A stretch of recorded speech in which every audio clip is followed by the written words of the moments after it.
are back in my kitchen because I'm going to do another video with these egg replacers that I bought from Ocado. So the egg replacers that we do have is my all-time favourite so far, the Free and Easy, which is easy, very, very easy, and free from everything you could possibly imagine. That is my favourite, that is the winner so far. And we also have the all-gran egg replacement as well. This one on the last test didn't really turn out too good. It actually left a lot to be desired, in my opinion. You could be very different if you have had both of these before and you've tried them in different things. But today I am going to try these in some mini cupcakes. So what I'm going to do is I'm going to use my recipe that I always use for mini cupcakes, and I'm just going to adapt it to be completely free from. So I have made gluten-free cupcakes before, and it's one thing that people always ask me about is my gluten-free cupcakes, but I have never done it with egg replacements, and I've never done it dairy-free. So I'm going to get that done today, and you are going to come along on that journey with me. So my cupcake recipe is very, very simple. It is literally 125 grams of everything that you need to actually put in there, and that will make 12 beautiful cupcakes with probably a little bit left over. So here's my baking tray, and it's got my mini cupcake cases in there ready to go. But what will actually happen is I'll have quite a bit of batter left over, we hope. What I would normally say is it's probably about 2.25 mini cupcakes to every cupcake from this mix. So you will have a little bit of batter left over, but it's brilliant if you are making for an event, so then you can actually put a few more in. So another thing that I've also done is I've done my egg replacement as well. So they're all ready to go. So all I need to do is weigh out the ingredients, get them into the bowls, and as you can see, I have both of my mixes out ready because I don't want to contaminate with the different egg replacements. I wanted it to be pure, and I want to know exactly which one is going to be better. So as in the last video, here are my egg replacements, and I'm just going to show you just to remind you what they're both like because they are very different. So we have the all-gran, which is very, very runny. It's not actually mixed very well together this time. And then we have our Free and Easy, which is a bit more goopy, and as you can see, it's not really moving around very much, but that's what it was like in the last video as well. So fingers crossed we get some really good results from these. So what I'm going to do is I'm going to measure all of the ingredients out, and like I did say, it is 125 grams for your flour, your butter, and your sugar as well. So splitting that down, it's about 62.5 grams in each bowl that I'm going to need.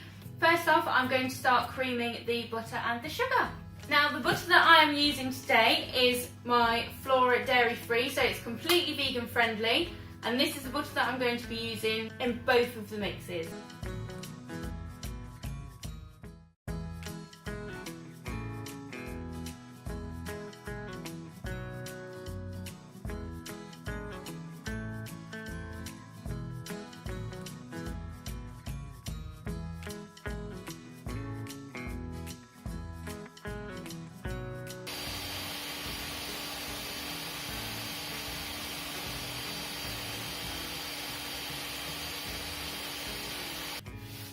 This is my favourite bit about creaming butter and sugar together.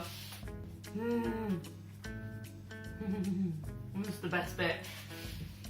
Okay, so if you're wondering why I cream butter and sugar together for quite a while, I tend to normally do about 5 minutes. It's because it actually creates a really lovely, light, fluffy mixture, which is absolutely fantastic for cakes. That's just what you want because, as we all know, the more air that is in a cake, the better it rises, the fluffier that it is. I've actually been told before, well, it wasn't me that got told, it was Dan that got told, that my cakes are far too fluffy, and they shouldn't be that fluffy because cakes aren't that fluffy. And all I can say about that is if you're not eating fluffy cakes, you're eating some very, very bad ones. Ugh, that's still grim. It looks like snot. It doesn't matter how many times I use this, it's just, I'm never going to get used to it, I don't think.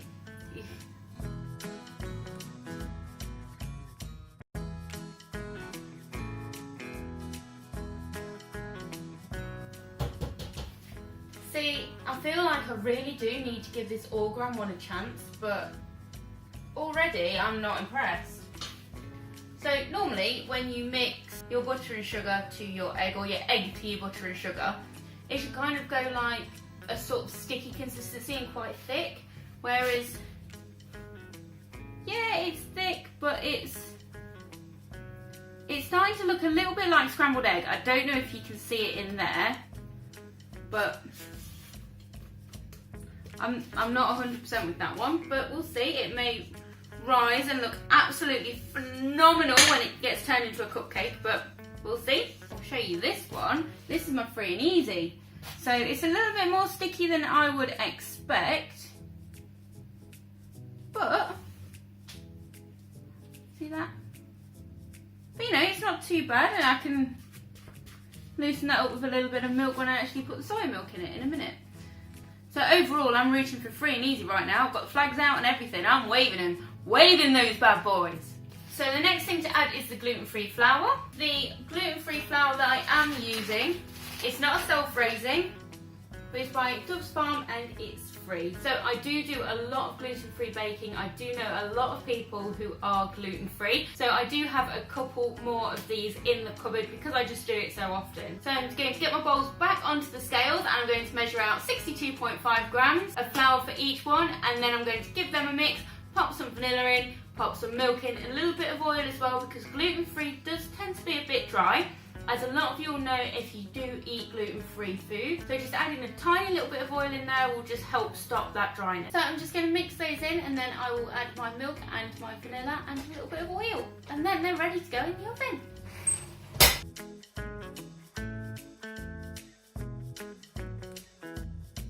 So I'm a bit naughty, I don't actually measure out my vanilla, I just tend to eyeball it. In we go with this, and then onto the milk, a little bit of oil, and then I will show you what it looks like before I actually put it into the cupcake cases. So this is the milk that I am actually using today. So this is Dan's milk, and it's the Alpro Soya. I tend to have the Alpro Soya Light, which is one that I do actually prefer, but I'm going to use this one in the cakes because cakes are actually better if they have a more sort of full fat kind of milk in them.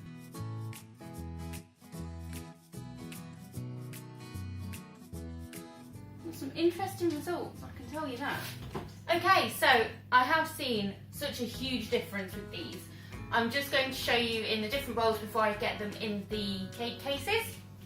So this one, this is the Orgran, and it's very runny actually. It's not very battery.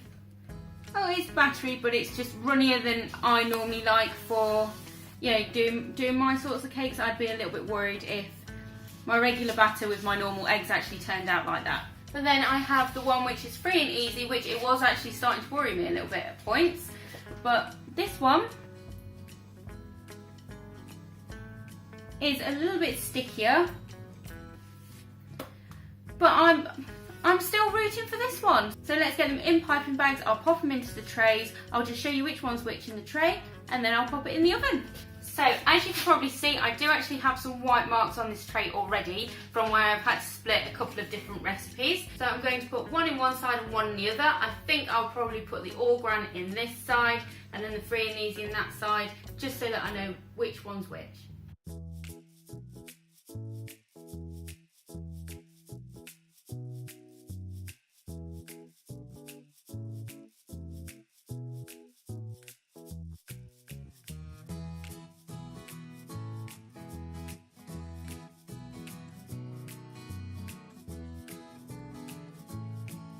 So my little cupcakes are in their cases. In this side we have the Orgran, in this side we have the free and easy egg replacements. My oven is already at 170 degrees Celsius, so these are ready to go in, and they only need about 10 minutes or until they're just a bit spongy on the top. So in they go!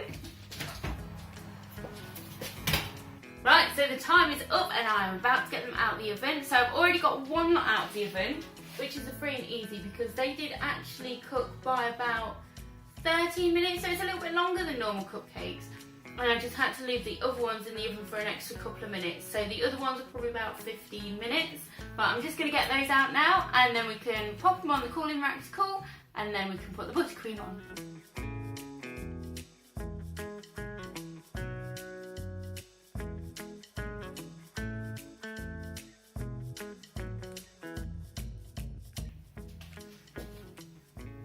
So there has been a little bit of a difference with the cupcakes, so I'm actually a little bit surprised at how they've come out. I just want to show you these before I actually buttercream them.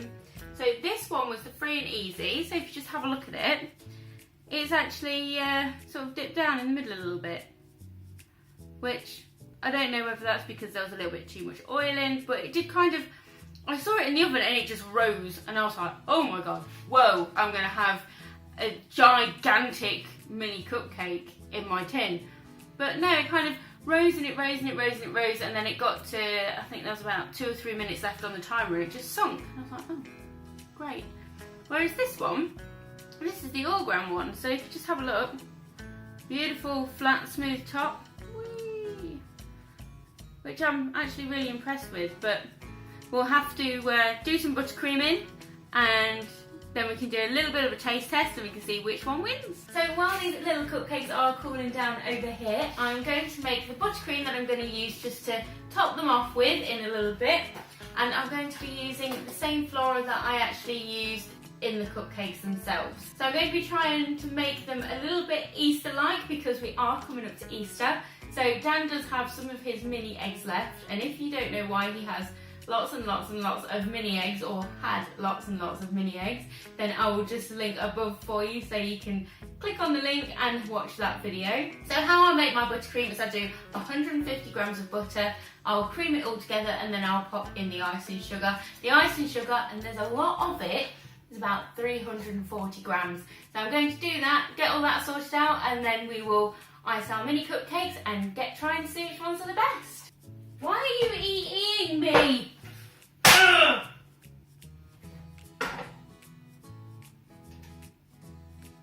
Yay! Violence always works.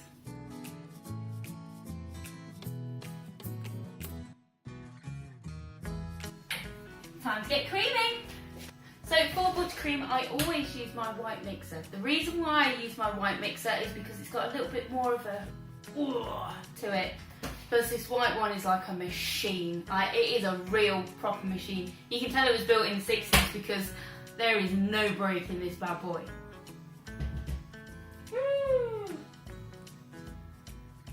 Landed on the side. Oops. So that's what it looks like at the moment. Now I'm going to add my icing sugar.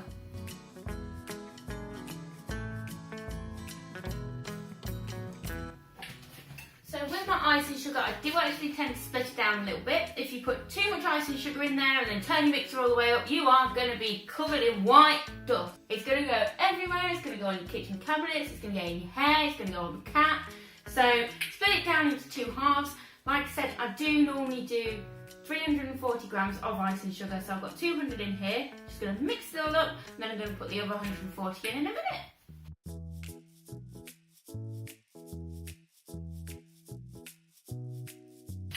So that's that bit all mixed in, and we are ready for the rest of it.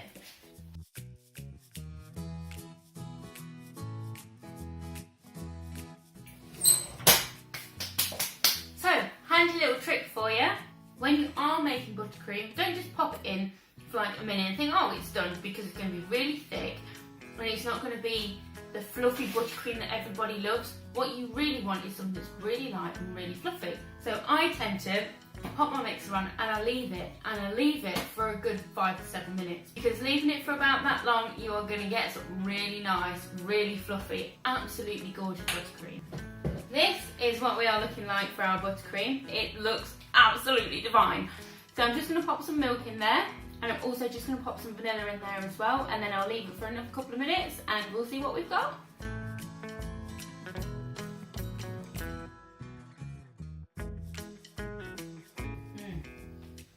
Wow, I'm so good at this. Our buttercream is pretty much almost there. So I didn't need as much milk as I thought I would. Glad I only dipped the 1 tablespoon. I'm just going to make sure that it's all folded in now. So my last little mix, and then I'm going to show you a neat little trick with the piping bag. And we're going to get these pipes decorated and give them a try.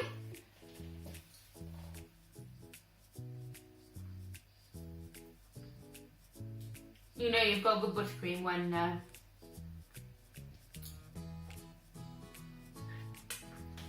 So I've just moved the mixers out of the way, I've moved the cupcakes out of the way there, because I'm going to sort out my piping bag and then I'm going to get ice in them. And to ice them, I do need a little bit more space. So what I'm going to do when I do ice them is I've got this handy little tea towel, and I'm going to pop it on there just to stop them moving around. But first, I'm going to show you a neat little trick with this. So I have my nozzle in the end, and I also have 3 different colours. So let's go for these ones. So I've got a Christmas red, a fuchsia and a magenta. So what I'm going to do with these is I do have 3 skewers, barbecue skewers. So what I'm going to do with these, I'm going to dip one in each one and then do some lines on the inside of the piping bag. Then when I come to pipe it, you'll have little colourful lines on it. So it's going to be awesome.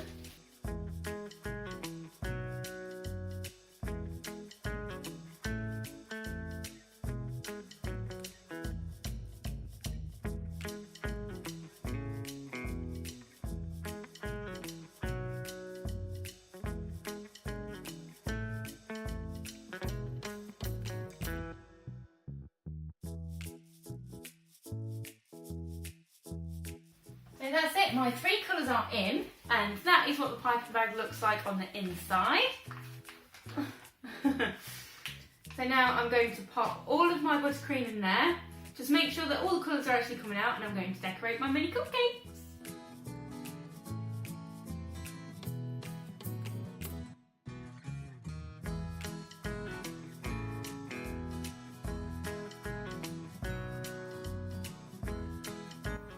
Lovely. There we go, look at that. Oh, some red, some pink, we got some purple. All right.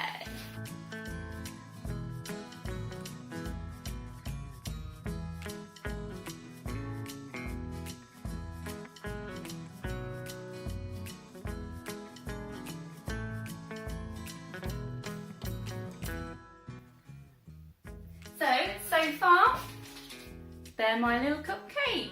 How good are those? But they're not finished yet. So these are the free and easy ones. I'm just going to decorate the all grand ones, and then we'll just finish the decorations and give them a try. So that's all my cupcakes decorated, and I'm still left with quite a little bit of buttercream. So I do know someone who might actually want that. Let me give him a shout. Dan, do you want some buttercream? No?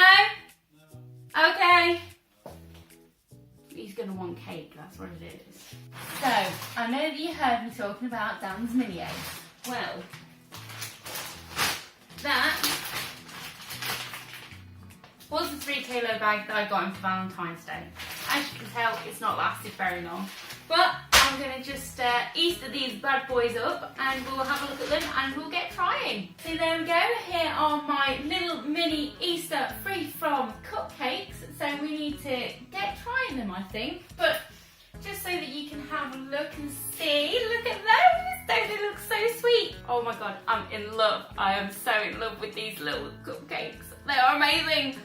But now we really do need to test these. Firstly, on this side, this is the all grand, which actually, cupcake wise, turned out a little better than I thought they would.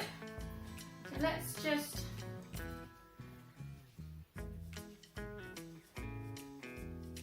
wow, okay. Ooh. So can't actually eat the egg, so I'm just gonna pop that away. I'm just gonna try this.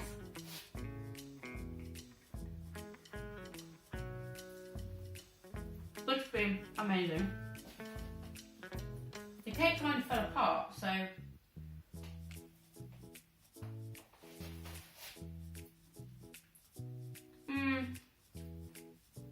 so the cake just tastes a bit weird. It's like a bit floury, which is a bit odd. And now I'm making a mess on my floor.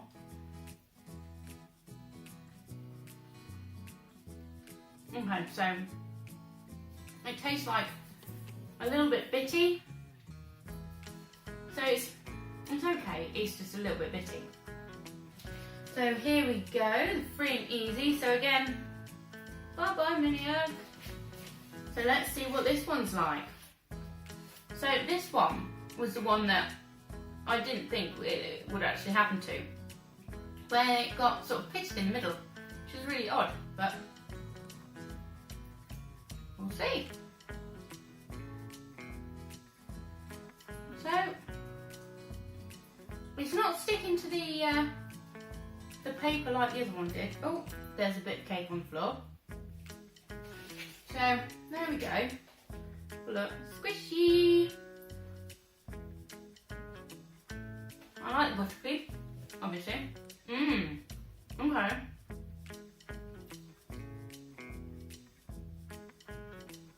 Free and easy wins, hands down. So it does actually pitch a little bit in the middle, but when you got buttercream on it, look, you're not going to tell. So as long as you decorate it properly, you're not going to tell. I think I probably need to try just baking a few more times and just manage to actually get that perfect. But for the taste of that, for saying that it is gluten-free, wheat-free, there's no yeast in it, there's no egg in it, and there's absolutely no dairy in it, that's a damn good cupcake. Wow, I amaze myself every single time I bake. So now that we have tried the cupcakes, all I can say is my free and easy egg replacer wins again. Second time round, wins again. Absolutely brilliant. So with this one, again, it's like the egg when you actually mix it all together. You pop it in the mixture. It's really kind of sticky and a bit more goopy than you kind of expect from batter. Whereas the other one was a lot more runny, and I didn't expect that to be very nice. Though I did get to a point where I was kind of looking at it in the oven going, free and easy might not win. It might not win. Oh, my free and easy. But honestly, this one is the one that tastes better. It tastes most like cake. It is free from absolutely everything, so it's not going to taste exactly like cake, but it does a damn good job of it. So that is it from me today. I hope you enjoyed this baking video where we've just made gluten-free, egg-free and dairy-free mini cupcakes, and to be honest, they look pretty swish too. So if you do want to see some more videos like this, I will be in the kitchen baking a little bit more. So I'll have some more baking videos coming up, some more food hauls coming up, and some more bits and pieces surrounding mine and Dan's intolerances. If you do want to see those, do feel free to subscribe down below, click the notifications button to make sure that you are getting the updates surrounding new videos coming onto the channel, and I'll also pop the recipe down below if you do want to try that too. So that's it from me, so thank you for watching and I'll see you again soon. Bye!